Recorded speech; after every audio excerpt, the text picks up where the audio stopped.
Howdy, I'm Matt, and in this episode we will be taking a closer look at some special drivers here in Bristolian. Now, if you didn't know this already, the drivers in Bristolian are absolutely terrible. Two prime examples, and that woman in the white car was on her phone as well. Another brilliant example is that keep an eye to the right-hand side of your screen, round the traffic island and round the outside. Now, those of you which watched the original part, you'll notice that most of these first couple of ones are special people which we've included from the FUT part 1 just to bring you up to speed. Now, I just love it when people just dump their cars in yellow boxes. Drives me bonkers, but that's not the one to watch. Keep an eye on the silver car on the left hand side, because she is completely oblivious to everything around her. Even the cyclist is freaking out at special driving, to say the least. Anyway, let's move into some new footage. Keep an eye on the white car right in front of us, because we don't really know what lane he wants, and it's just all a bit of a gamble towards the end. That roundabout is a nightmare because they have to paint, there you go. You kind of know where he wants to go, but that's not the real special case, is that there's someone trying to undertake me up the inside. Look to your left-hand side now. You're not having any of that. So foot went down, and that was the end of that. Cheeky people.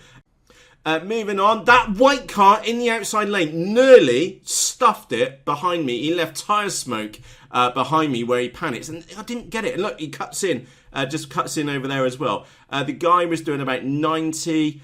Coming down, that Mini's off her tits as well. That guy was doing about 90 down the dual carriageway, and then you just saw him skidding in behind me. He had his family in the car as well. Absolute pillock, to say the least. I wish I had a rear-facing camera so you could have seen it.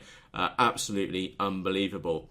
Now, this is a different time of day. This is much earlier in the morning. Let the lad cross, because obviously he's off to work. Talking about people going off to work, there's a cyclist over there. I would genuinely not cycle on the roads in Bristol at all, because the drivers are just absolute menaces. Prime example, hello. What you didn't see is that bloke jumped out of his skin because somebody went round the roundabout. No fucking way. Oh, moving on quickly. The next special person is there's a cyclist on the inside lane. He's going up a hill. He's going to be slow, but that does not warrant trying to overtake on a blind corner, not even indicating, and then watching the other cars in front of you swerve out the bloody way. Plenty of room for the cyclist, +1 for that, making the cars swerve and overtaking on a blind corner, minus 5,000, you plonker, to say the least. Look, it's clear. Let's get past him in a safely, timely fashion. Moving on. Oh, that Mercedes, watch her closely. I'm coming up to a narrow gap. Did you see her trying to push me out of the way so that I would pause or slow down or stop on the opposite side of the tunnel so that she would fit through? I think she got a bit of a shock because I just carried on driving straight at her. Next one is a truck just scaring the living lights out of those two poor pedestrians. No indication. Oh, we're going in here. Happy days, off we drift. Anyway, moving on. This one, I am just speechless. There's no other words for this one. Just watch in awe at the Bristolian awesomeness of what the drivers are like here. I had to mute out the language which I used in that clip because it was just so bad. I was laughing my head off. Oh, this guy. There's not a conversation about Audi drivers, but look closely. That guy has got a set of headphones on his head, and we're talking like muffler grade phones on his head as well. I've never seen anybody do that before, to put those great big and he must be listening to some tunes or whatever. Maybe his stereo's broken, I don't know. I thought that was mildly illegal to put great big headphones on your head while you're driving, but apparently it's perfectly fine for an Audi driver. Keep an eye on the guy on the left-hand lane. You go from the inside lane to the middle lane, which is actually the outside lane here, which is dual carriageway, and then manage to go all the way out to the right-hand side. Not seen someone do that in a very long period of time, but you've granted the guy did do that in a safe, orderly fashion. Let's not even go there. Next up, we're on the motorway. It is a fantastic evening. Cruise control is on in the inside lane, just chilling out and enjoying the drive home. Like I said, I don't do drive for a profession. It would drive me nuts if I did. This little blue car is just... What you don't kind of appreciate here is the very wide angle of the lens. This bloke, when he now pulls across, is no more than maybe 5-8 meters in front of me. Absolutely shocking. What the guy has just been demonstrated to me is that he's a completely incapable driver, and there is no way in a Blue Monkeys, which I'm sitting behind a car, which has just demonstrated to me that he can drive like an idiot. So yeah, drives with his little pet hate. Lost all the braking distance in front of me. Completely unnecessary to do that. As you saw, big open roads in front of me. And yeah, foot down. We just get overtaking me. Get out of his way because it's just not safe. Next up, cruise control in the inside lane. Again, different day. Not as nice as the sunset which we saw a few moments ago, but again, same motorway M4 coming back from Swindon on across. I'm doing 72 miles an hour. Like I said, cruise control is on, bit of give or take in the GPS.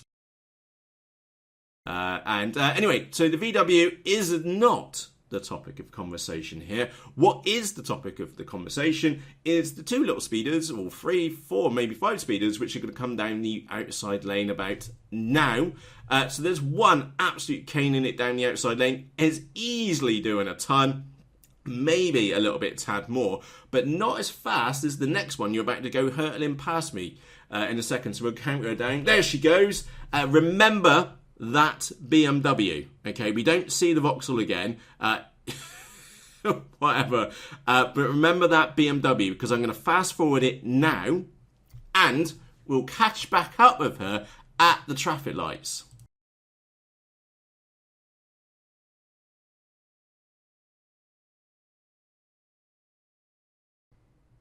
Oh, I almost missed this one. Look to the right hand side now. Middle lane, inside lane, and here we go. Of course, that's safe. Anyway, let's get back to that BMW. So, one junction down. Does that car look familiar to you? This kind of like demonstrates the point, is that sometimes it's really just not worth absolutely caning the nuts off your car, van, SUV, whatever you're driving, because the reality is that if there's traffic lights, roundabouts, etc., involved, is that chances are you're just going to catch up. You're going to get there at exactly the same time, give or take a minute or two, and you've got to weigh that kind of up in the back of your head. Do I travel 100 miles an hour, or do I keep within the speed limit? Anyway, this next guy, I feel sorry for the bloke. I genuinely do feel sorry for the bloke. So we're coming up to a blind hill. There's a bus on the right-hand side. Watch this bloke in the blue car, flapping his arm, hurling abuse at me. And I genuinely feel sorry for the guy. He is obviously overweight, overstressed, and he just had heart attack written all over the poor guy.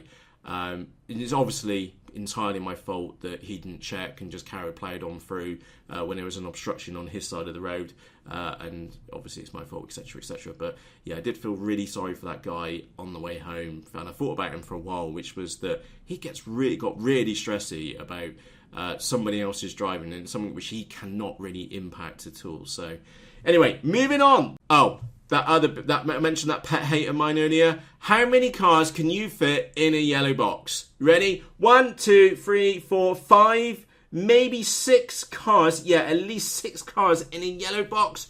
Drive me nuts, assholes. And the last one is somebody just completely not paying any attention when we get to a roundabout. So with that said, it is time for me to go. If you have experienced such fantastic driving here in Bristolia, do let me know in the comments section underneath this video. And you were not paying attention, woman.